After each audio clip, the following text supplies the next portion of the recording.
One is stomach అండి. Gastro intestinal అంటారు కదా, గ్యాస్ ప్రాబ్లం ఉంది, గ్యాస్ట్రో ఆల్ థింగ్స్ యాసిడిటీ ఇది మంచిగా మెయింటైన్ చేసుకోకపోవడం. ఈసోఫేగస్ నుంచి కంటిన్యూ. ఇక్కడ మనం చెప్పినాం కదా, ఈ ఫారింగ్స్, లారింగ్స్, ఈసోఫేగస్ ఉందా, ఇక్కడ నుంచి స్టమక్ ఇక్కడ బ్యాక్ సైడ్ మధ్యలో ఉంటుంది. సో ఈసోఫేగస్ నుంచి స్టమక్ కంటిన్యూస్. సో ఇక్కడ ఒకటి గట్టిగా ఉంటుందన్నమాట, ఇది ఫండస్.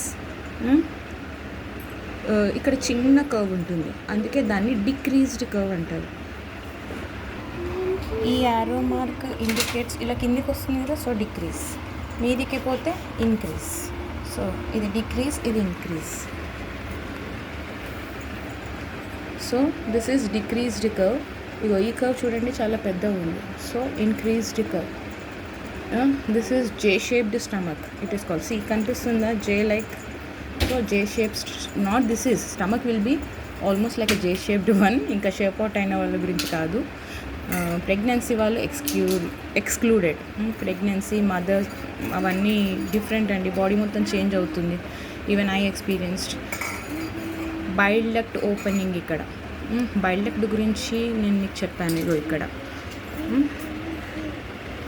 లివర్ కింద గాల్ బ్లాడర్ ఈ ఏరియా దగ్గర బైల్ డక్ట్ ఉంటుంది చూడండి. సో అది దానికి ఓపెనింగ్, అది ఇక్కడ ఉండదు, ఓపెనింగ్. దిస్ థింగ్ ఈజ్ డ్యూయోడినమ్, ఈ పార్ట్. సో హోప్ ఈ రఫ్ ఉంటుందా, ఇందులోనే డైజెస్ట్ అవుతుంది త్రూ గాల్ బ్లాడర్లో ఉన్న ఎంజైమ్స్తోని. ఓకే, బైల్ డక్ట్ ఓపెనింగ్, జే షేప్డ్. ఇక్కడ ఈ లోపల ఉన్న దాన్ని పైలోరస్ అంటారు. That's it.